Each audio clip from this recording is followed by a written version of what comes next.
So thank you for those that are here today. My name is Nabiha. I'm a registered social worker in part-time practice, and I'm also a child and youth worker working with the Toronto District School Board. I've supported children and youth through different difficulties and with their mental health for over the last 10 years. And today I'm here to talk to you about how to support your kids during this current pandemic that we're in, which is the COVID-19. So I'm just going to start with the agenda. I want to discuss how you can help your kids, but I also want to talk about the effects of COVID on family units, then specifically on parents and caregivers, then on your kids. We'll review some activities, some coping skills that you can help your kids with, and then I will end with a bunch of resources that you can access, and we'll have access for you set up at the end. So the effects of COVID-19 on families, one of the biggest things that that I've been hearing from parents, that research has shown, is that the biggest thing is changes in routines. We are, Monday to Friday, we get the kids up, we get them to school, we go to work, they have their routine there, they come home, and again, we have another routine, whether it's dinner, they go to after school activities, extracurricular activities, and unfortunately all that is completely on hold right now. It has been for the last 2 weeks, and it could be for a little bit longer. So this is a huge adjustment that we have to get used to right now. Another piece is, if you are not an essential worker, you have been asked to work from home if possible. Not all of us are able to do this, unfortunately, but if you're working from home, your work is no longer separated from your home life. So everything's kind of blended together, and that's causing a bit of stress, I think, for some families. Kids are having to be homeschooled. I know a lot of kids were really happy about not having to go to school, for 3 weeks, but unfortunately that's been extended for another month. And that's been really tough, because now parents and caregivers are having to act as the teachers, which is, a little bit difficult in and of itself. The effects of COVID directly on parents and caregivers. As I mentioned, there's the added stress of teaching children. I work in a school, but having to teach a child something that I learned 10, 20 years ago is extremely stressful. It's very daunting. It's very difficult to do. So that's a huge effect that we're all having to deal with right now. Again, working from home, it's really difficult. You can't just have a 9 to 5 work day anymore. Your kids are asking for things. You're having to get up in the middle of the day. Sometimes you might be working, all the way till 9 o'clock or right before you go to bed, because you might need to get something done. And all of this is leading to feeling overwhelmed. And that's something that we also kind of have to tackle before we're able to support our kids. I thought this was really important to kind of just touch upon, what is it that you can control? This is a great resource and a great activity that I do with kids. It can be with young kids, it can be with teenagers, talking about things that are in your control and what's not in your control. So for us as adults, what's in our control? We can limit the social media that's really affecting us in our day-to-day interactions right now. We can find fun things to do at home. I know some of my colleagues have talked about this in some of the other webinars. I have a list that I continue to add to every year. Let's start knocking some of those things down, because that's something that we can control. We can control our physical distancing. What are some of the things that we can't control right now? So we don't know how long this pandemic is going to last. We don't know how long our restrictions are going to last. We don't know, how we can't control how other people are acting. Are they congregating outside? Are they having friends over? We can't really control that. We also can't control the amount of toilet paper that's left in grocery stores. That seems to be one of the biggest things right now that's out there. So whatever is not in your control, you want to try to find a way to let go of these things. This is something that will help with our anxiety, and will also hopefully translate over to modeling for our kids. Before I get into the kids piece, I do think it's really important for all of us to engage in some sort of self-care. Like I mentioned, your home and your work life is very much blended right now. And, I think it's important for us to pick one thing that we do for ourselves every day. Take breaks. We don't have to just be working or just be supporting our family. And with the blending of everything, I think it's important that we're not super hard on ourselves right now. You need to give ourselves breaks, take time to breathe, stay connected with our friends and family, ask older kids in the family for help. If you have a partner, work out certain times with them, or if you have a meeting between 3 and 5 and can't be disturbed, they're going to be dealing with the kids, and vice versa. Another thing that it's really important I want to point out here is set a time to worry every day. We are being inundated with so many different things from the media. Some of it's real, some of it's not. And if we get caught up in it, it's going to raise our anxiety levels tremendously. Pick 15 minutes a day, maybe at the end of your day. And that's when you're going to open that box and you're going to worry about everything that you've kind of seen that day, everything that you've kind of heard. And then at the end of that designated time, you're going to pack it back up and you're not going to open it until the next day. I think that's something that can be really helpful.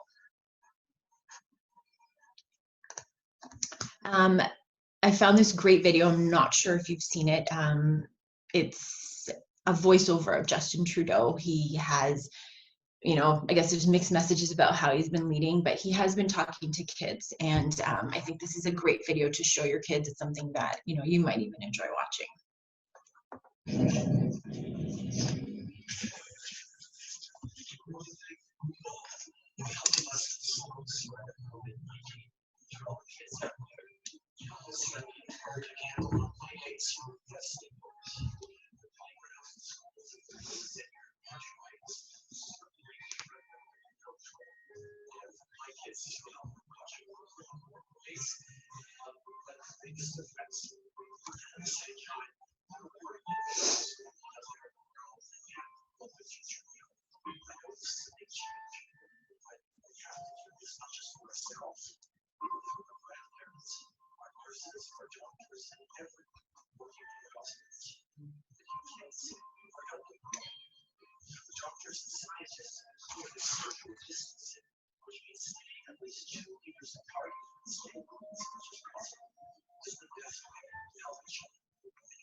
We can't actually see the video.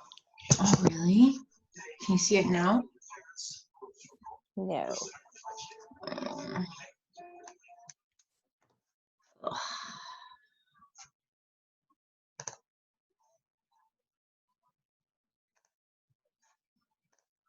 Okay.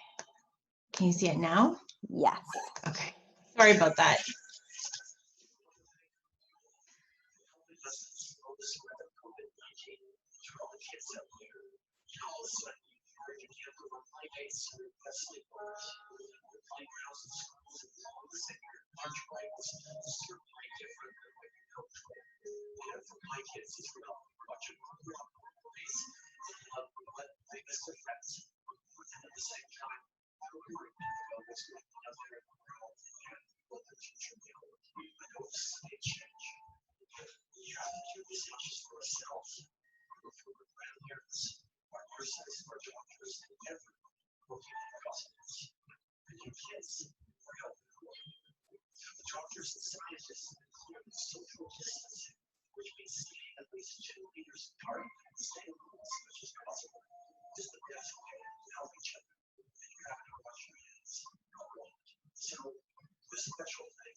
Okay, so I thought that was something that can be helpful to show kids. It's a little bit more concrete about the message that's, we're kind of trying to share with them right now. There are a lot of effects of COVID-19 on children and youth. No two kids are going to show the exact same effects, and they're also not going to deal with them the same way. Based on research and just what I've been seeing, anxiety is one of those big things that's happening right now. There's a huge increase because we're not sure what's happening. Kids aren't understanding maybe what's going on and how long this is going to last for. And that's also resulting in different stress responses.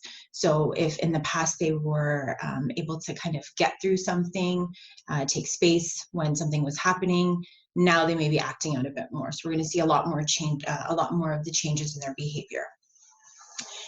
Kids that may be, 6, 7, 8 years old might be reverting back to behaviors that they exhibited when they were 2 years old. So they might be extremely needy. They might be seeking your attention constantly. Some of our older kids might be withdrawing. They might be trying to take some space, trying to figure out what's going on their own. Difficulty transitioning is also another one, especially right now, since you're trying to move from maybe try to keep some sort of routine. The kids are getting up in the morning, they're having breakfast, and then they're having to transition into work. So like their school day can be really tough for kids. And the last big one is fear, especially for the younger kids. They don't know what's going on. They're not able to see their grandparents. They're not able to go out as much as they used to. They might be hearing a lot of, no, this can't happen right now. So that's going to result in a lot of fear in these kids. Some of the ways that we can help. I'm going to go through some of these things more in depth, but I thought this was a nice slide just to kind of pick a summary about some of the things that we can do. Having open, honest conversations with our kids. Sometimes our kids are, can understand a lot more than we give them credit for. And I think having a conversation based on their age and what they can take in is really important right now. Also, it's really important to encourage expression of their feelings. Kids may be going through different, experiencing different emotions right now. Encourage them to, write a song, draw about it, create some sort of art, any kind of medium that can help them express what they're feeling and get it out. A lot of the schools where, as of yesterday, we've had to go back to school. Teachers are trying to create online platforms for these kids to be learning in. So it's really important that we keep a routine. Kids thrive on routine and structure. So this can be really helpful to them right now, especially because they're at home, but it's also important to be flexible. We don't know how long this is going to last, and we need to be understanding when things don't go the way that we want them to. Us as adults in their life, they look up to us. It's important for us to model how to deal with different feelings. If you're feeling anxious and something happens in front of your kids, maybe take stock of them being there in front of you. Think about how you would want to show them how to react and then do that. So maybe identify your feelings, explain what's happening inside your body right now, and then go through some of the coping skills. Teach them how to self-regulate in this way. That can be really helpful to them, especially as they grow up. It's being said all over the media, we need to get in a good routine of hygiene practices. So we're washing our hands constantly. We're not touching our faces. We're trying to be really careful with the surfaces that we're touching. With the young kids, you can make a game out of it, get them to sing different songs while they're washing their hands. That can be kind of fun for them. Limiting exposure to the news. A lot of us have our TVs on all day because we're trying to see what's happening. There's different ministers in different parts of the government that are sharing news every day. You don't want to be watching this in front of our kids constantly because they're able to pick up on what's going on. And with our older kids who have access to cell phones, you want to try to limit how much time they're spending on the internet, how much time they're spending on getting this information. So part of being flexible is also creating a less stressful environment. We don't want to be as rigid as we might have been before, and making sure that 2 hours is spent on homework every night, and they're doing A, B, and C, which is what they were doing before the pandemic. You want to make things as calm as possible. You want them to feel safe and secure at home, so that they know that wherever they are, it's safe for them to be. Part of less stressful environments is focusing on the positives. What are things that you're doing right now that you probably weren't doing before? We're spending a lot more time with our family. We might be, going on daily nature walks. We might be able to have dinner every day together. Some families are also having movie nights every night instead of just on a Saturday or a Friday night. So that can be something that you can kind of focus on. And also teach kids something that's new. If you've always wanted to learn how to bake a pound cake, get them involved. Kids would love to do anything like this, especially the younger kids. Getting them engaged in working with tactile things is really important here too. So as I mentioned, I'm going to go through a few of the strategies or a few things that we should be kind of focusing on. So talk about the elephant in the room. We're in the middle of a pandemic. This is going to go down the history books, right? This is something that we need to be talking to our kids about. The more we refrain from talking, the more we're going to increase their worry. So we want to make sure that we are talking to them. But as I mentioned before, you want to base it on their age. So if they're younger, you might be wanting to talk to them about why we're having to stay home, why we're having to wash our hands all the time. Maybe, talk to them about it similar to being like a flu. And it's, if we get this flu, it's going to be really hard on our bodies, and we might, not get to talk to anybody for 2 weeks. We might be sleeping all the time. Versus older kids, you might be able to talk to them about how, it's spreading in our community and the reasons that we have for physical distancing. Take the cues from the kids. If they're talking to each other, if they're talking to their friends, what kind of questions are they talking about? What kinds of things are they worrying about? Take cues from that, and then you know what to tell your kids and how much. Another thing that you can focus on is discuss what you can do to help during this time and what you're already doing to stay safe. So staying home, washing our hands, we're trying not to go out in big crowds. You might be just grocery shopping once a week instead of, a couple times a week. So discuss these things, show them that you are taking steps, and us as, a community are taking steps to make sure that we get through this. Anxiety is one of the big things that kids are feeling, and what they really need right now is for you to validate their feelings. You want them to know that it's okay what they are feeling. There's no shame in it. And you might also want to share how you're feeling and maybe some of the anxiety that you're experiencing and how it's being experienced in your body. I find with a lot of the younger kids, they might think that they're scared, but really it's anxiety that's coming out. And that's how we kind of talk about the physical things that we feel in our body. Talk to them about what's causing the anxiety. You also want to be very mindful of your behavior and tone of voice. You want to remain calm. You want to, again, model the behavior that you want to hopefully help them learn. These are the coping skills. Create a chart like the one I showed before about what's in their control and what isn't. This can be really helpful in helping them to understand anxiety. A lot of the research right now is saying that you want to support their anxiety, but you don't want to give too much reassurance, because you don't want them to think that living constantly with anxious feelings is something that they should be getting used to. Not that it's not okay, but that there is ways to kind of, cope with it and live with it and kind of hopefully move on from it. Some of our older kids might be dealing with loneliness right now. They might be, just stuck in their bedrooms all day, door closed. They're having difficulty accepting why they can't go outside, why they can't see their friends, why they're not going to school. They may not see the severity of what is going on right now and why it's so important for us to take these steps right now before it kind of spreads anymore. So once again, you want to validate their feelings, talk about what they're experiencing right now. So as I mentioned, what is it that is making them feel lonely? And then discuss some coping strategies with them. What can they do to, stay connected to their friends? Maybe, if you had some rules around screen time and they weren't allowed to be on it for, more than a couple hours, you might extend that rule. And that's a coping strategy that you can also talk to them about. Encourage contact with friends and family. And I think for the loneliness, ask how you can help. Many times we think we might know best, but really these kids are very intuitive, and they can almost always tell you at least one thing that you can do that you can help them. And just remember, we really need human contact to kind of get through life. This is how we've been socialized, and you want to support them in continuing this but also respecting the physical distancing that we have to do right now. Many kids might also be feeling disappointment. There might have been trips on the horizon. There might have been birthday parties that they were supposed to go to. There might have been a music recital. I know I'm very disappointed I can't be going on a trip that I was supposed to go on. So if I'm feeling this, obviously kids are going to be feeling it. So you want to validate that. Share your feelings. What is something that you're disappointed about that is currently happening right now? How is it making you feel? Is it making you feel angry or sad? Ask them these questions. Find out what it is that they're really missing right I'm going to share some resources at the end that might help with this to kind of as a coping strategy, but there are things that they can do. Some of the older kids, you might want to teach them some mindfulness, living in the moment. What is stuff that they can control right now? Again,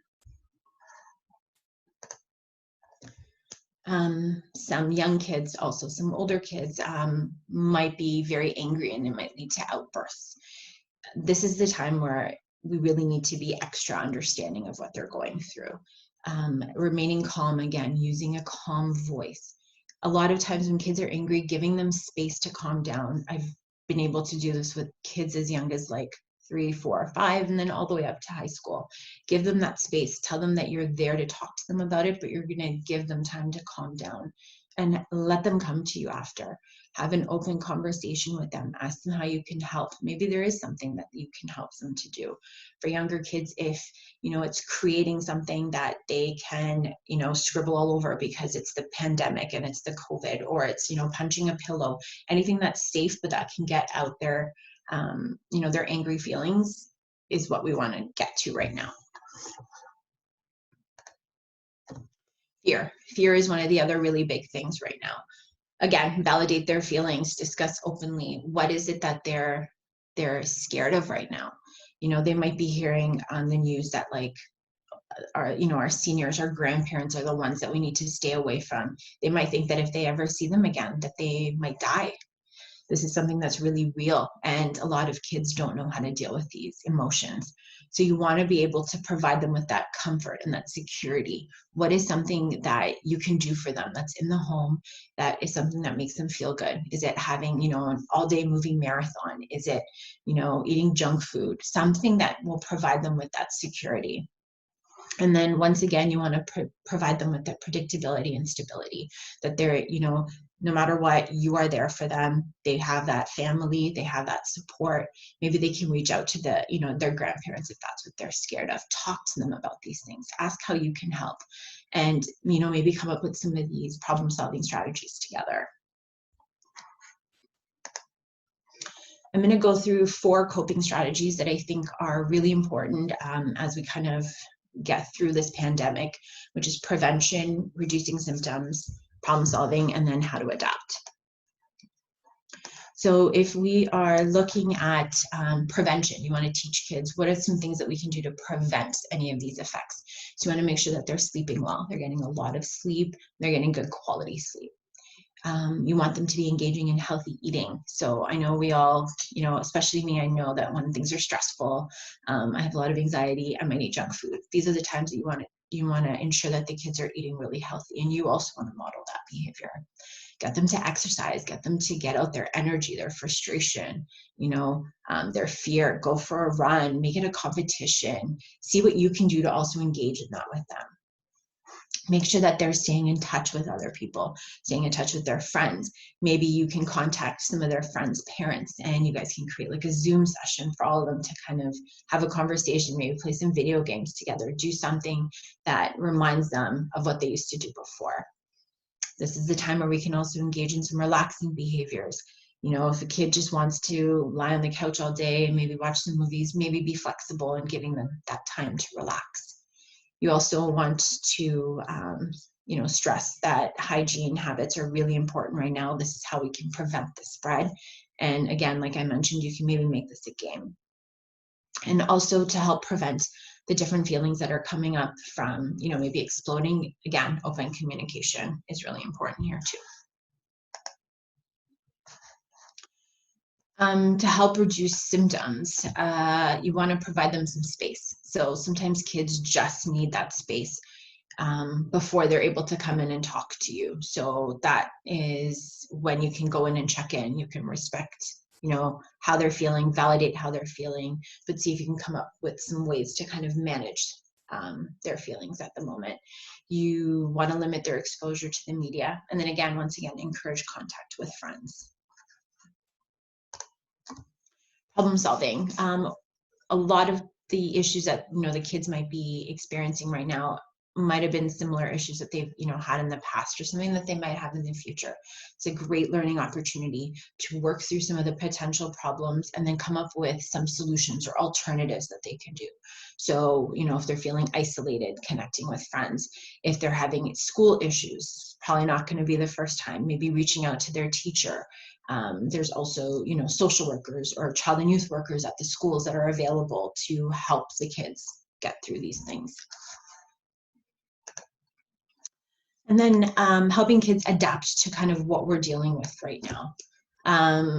If you have to go out and the kids are scared because, you need to go get groceries, but kids have heard that you're not supposed to go anywhere, let them listen to some music. Let them bring along a comforting toy or a fidget, something like that can keep them occupied, but it also is comforting to them.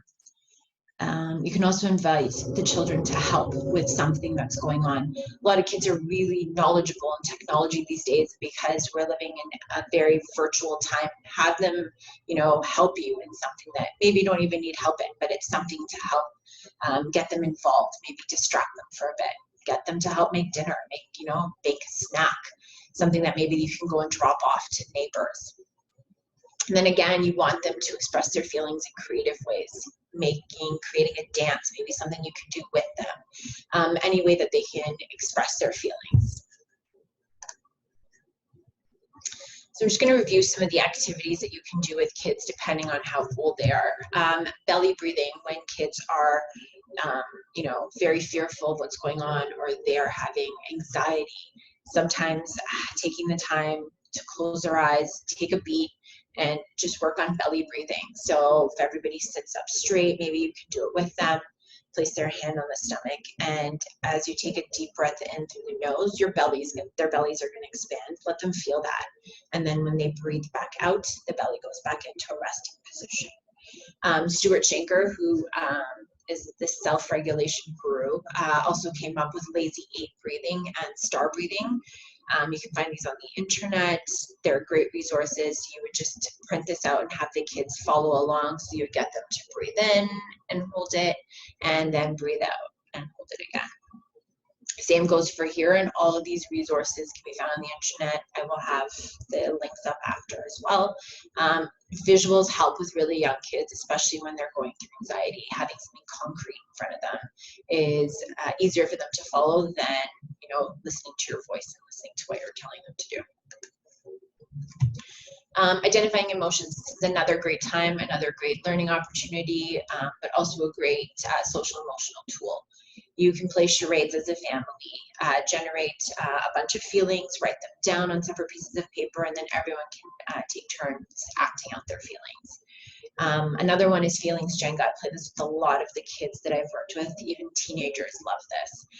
It's a great way for them to open up. So you can either write down feelings on pieces of paper, or sometimes I write them on the actual Jenga blocks, and each time a piece is pulled, there is a feeling associated with it. You're going to ask them to identify the feeling, explain a time that they experienced that emotion. So if it's anger, I got really angry when I didn't get picked to be part of my friend's team. And then discuss how they acted afterwards. Did they use a great coping skill? If not, maybe review what's a coping skill they could use next time. A kindness star. This is something I've used in various classrooms that I've had. It doesn't have to be a jar, and again, it doesn't have to be with marbles, whatever you have in your house. Basically, anytime that anybody makes a kind gesture, a marble or a token is put in a jar. When it's full, or it reaches 20 or whichever number that you decide on, there's a family reward for that. You can also do a gratitude jar. This is something I like to do in my house, but I do it throughout the whole year. You could do this every night after dinner, have everyone write down something that they're grateful for. Something that happened during that day that made them feel good, that they're, again, we're focusing on the positives here. At the end of the week, you can read them out loud. It's really affirming to hear about these things, especially in a time like this. These are some of the resources that will be available afterwards. So I'm just going to share my screen. So I can do this.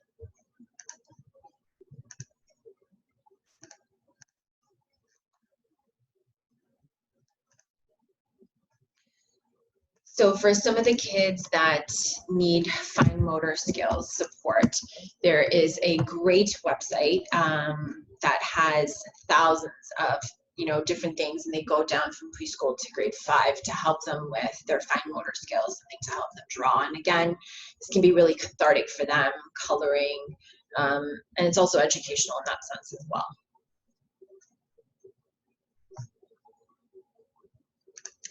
Another thing that I found, I've used this in a lot of my classrooms, is cosmic yoga. I'm not sure if many of you know about this. There is this woman who has done many, many different videos.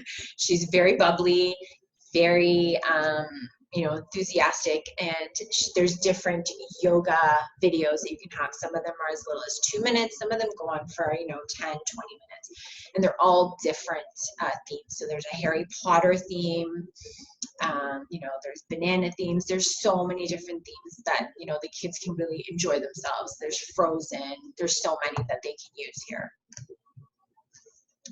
Another one that I wanted to show you is this pandemic journal that I found. It's about 19 pages, and it just reviews different things that are going on right now, and it gets them to write down what they're feeling. It's almost like, I guess journals that we would write in, but this is more visual piece, and this is something that you can kind of review with them after as well. You can focus on things that they want to do in the future, and things that they're appreciating right now that they're getting to do. I like this page. I'm living through history. This is absolutely going to be in the history books. I was just talking to my husband about this today. This is something that's going to go down in the books as something that entire societies had to shut down. What is it that they're experiencing right now? Again, here are things that they're thankful for. They can write down, and this is also a great page because this is something that they can focus on for the future. What is it that they really, really want to do? What are they really missing right now? I think this is a great resource that I'm going to share at the end as well. Sensory break cards. These can be really amazing. Doesn't matter, how old your kids are. If you are in the middle of something and, your kid needs a break to, hug their animal in the middle of something, but you're in the middle of a meeting, they can go and pick up one of these break cards, bring them to you, and they can go and do what they need to do. It also teaches them self-regulation and helps them to be a little bit more independent. Also helps them to be intuitive, to think about what is it that they need at that moment to get them through what's happening right now. This is another really cool thing. So it's a kindness challenge. You can make this like a bingo card, and they can cross off different things that they do just to be kind during this time. So telling someone that they love them, or playing a game with a sibling, baking something for the family. So again, these are things to help kids be distracted through what's going on, but also teaching them about different social skills that are really going to help them as they grow up. There's another one about emotions. It's just drawing and writing down different emotions that kids are experiencing. So if your child is nervous right now, this is the picture. What would they look like when they're nervous? Would they grit their teeth as well, their eyes open? And maybe write a sentence or two about a situation that would make them feel nervous. And it goes through a lot of different emotions here, which I think is really great. This is a great website if you really want to get your kids engaged in exercises, but it's not something that you can be doing in the moment for them. This is something that you can pre-pick with them in advance, and this is something that they focus on. So there's 30 different resources here. There's different links to lesson plans and websites that PE teachers have kind of put together. Some of them are really cool, and you can also do it with them if you want to be moving as well.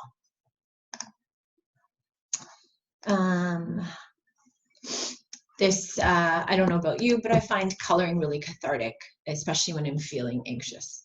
So there's 1,000 different coloring pages here. Can go by grade, and it can also go by different themes. So there's Star Wars, Disney, and they're free to download as well. sure a lot of the younger kids would love this. And this one is a story that I found that is written about the coronavirus.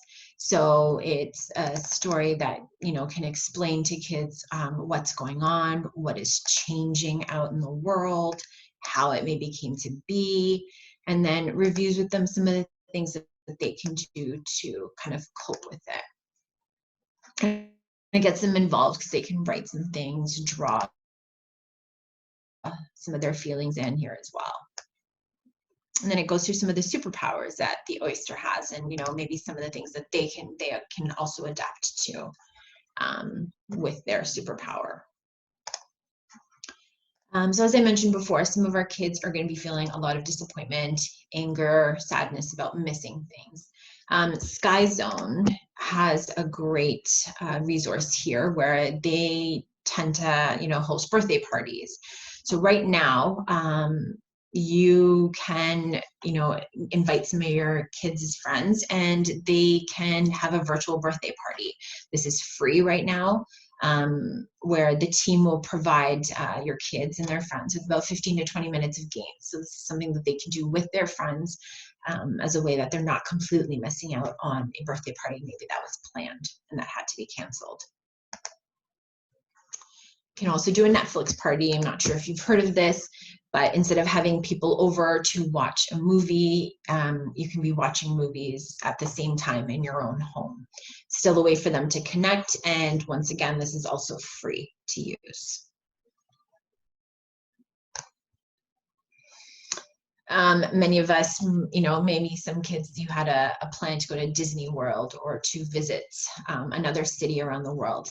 There are virtual ways to kind of visit them. So Disney World is offering virtual rides to kids. You know, so there's Space Mountain, something for them to, you know, take on as the experience for now, and maybe look forward to possibly going there again in the future and replanning a trip. So this is also really fun. And they're pretty recent rides. They're not really old ones. So I think that's kind of pretty cool that they've done this right now. There's also visiting the zoo. So it's not the Toronto Zoo, but this is the San Diego Zoo, where you can virtually visit some of the pets and some of the animals that are there right now. So I think that's kind of fun. And I know that there's a lot that's happening in zoos where animals are kind of being allowed to roam free right now. So that's something that you can also watch on this. And the last one is a virtual art classes and camps. This is the only resource that is fee-based, so there is a fee for some of these things, but there's different workshops, there's, you know, kids camps and art classes, something that, you know, maybe they were already, you know, attending before the pandemic and had to stop. So this is something that they can kind of continue with, especially if art is one of their passions. And yes, if anybody has any questions, feel free to email me at nabiha@stillmentalhealth.com if you are looking for any resources, if you are looking for support, you know, for your kids, for, you know, for use, one-off sessions or continuous sessions are available. And this is the phone number for Still Mental Health and the website as well. And I think that's it. So if anybody has any questions. That was amazing. Thank you, Nabiha. There were so many really fantastic resources in there as well. So really appreciative of that. I'm seeing a question here about what to do if your child is really having a hard time, you know, misbehaving and not really open to listening to any kind of techniques, especially the ones that usually work around parenting, just don't seem to be working right now. What can parents do? I think taking the time to, you know, I would give them space, obviously, at first, maybe try to do some investigative work, see what is the trigger, try to find that trigger, because when kids are acting out, it's always a form of communication. So what is it that they're trying to communicate at that time? There's going to be something that's there, and it could be anxiety, it could be the fear. You know, maybe get another sibling to talk to them about it, get a friend. They may not want to respond to the parents at that time, so getting someone else involved might help too. But I think just being really patient right now and understanding is something that we've got to just put out there. Okay. And then I'm seeing another question about the difficulty of parenting right now, and how parents are often encouraged to limit screen time, but right now it kind of feels like that's a really good option, especially for those parents having to work from home or are simply feeling overwhelmed because of what's going on. Mhm. Are there recommendations around how much screen time is too much screen time? So usually I would say before the pandemic, absolutely there were, depending on the age, you would want to limit the amount of screen time. The research has shown right now, the research that I did do, has shown that right now, for a limited time while we are going through this transition and, being restricted in the home, if there is an increase in screen time, it's not going to negatively affect your child's development or behavior. So right now, to be flexible with that is absolutely okay. It's peace of mind for you, and it's probably easier to guide them through what's going on right And do you have any best practices then? So if we're going to choose to allow our children to engage in more screen time, now. what kind of content should they be watching versus not be watching or engaging with? So again, I would try to stick with the whole routine piece, but being flexible. So if you are trying to get them through the school day, I would try to keep their screen time focused on educational activities. There are so many free websites out there, so many different companies that are offering different educational activities. Let them focus on that during the day. If in the evening they do want a little bit more screen time, maybe that's the time that they can have more of a reward, and it's a fun thing where they're watching videos, watching a movie, something like that, I think would be the best thing to do. And again, throughout the day, connecting with, their teachers, their friends, their family, I think that kind of has to be accepted across the board right now. And what about for those families who are, getting ready for the homeschooling, Hmm. um, but don't have access to a computer or tablet at home? Are there things that they can be doing to make sure that their children are not falling behind? Yes, absolutely. So I'm not sure about all the school boards, but TDSB specifically, reach out to the school that your child is going to, let them know that there isn't a designated, computer or a tablet for them to be working on. And what we are currently doing right now is getting that list together, and then the schools will be distributing technology to those families that don't have it to ensure that they are able to keep up with what's going on right now. Awesome. I think I also read, and I don't remember if you mentioned this, but the government of Ontario is giving $200 for every child in the home, 0 to 12 years old, or Hmm. birth to 12 years old. So Yeah. that might also be an option to pool that money together to get something for. Absolutely. Yeah, it is a one-time, it's between $200 and $250. And there's a lot of sales going on right now with companies that are trying to stay afloat. So you might be able to get a very functional tablet for your kids to be able to work on right now. Awesome. I'm just going to see if there are any more questions here. Okay, I think we are good. Thank Okay, you so much for spending your time with us. no problem. Thank you. And if you have any questions, feel free to email. Awesome. Okay, thank Thanks you. everyone for coming.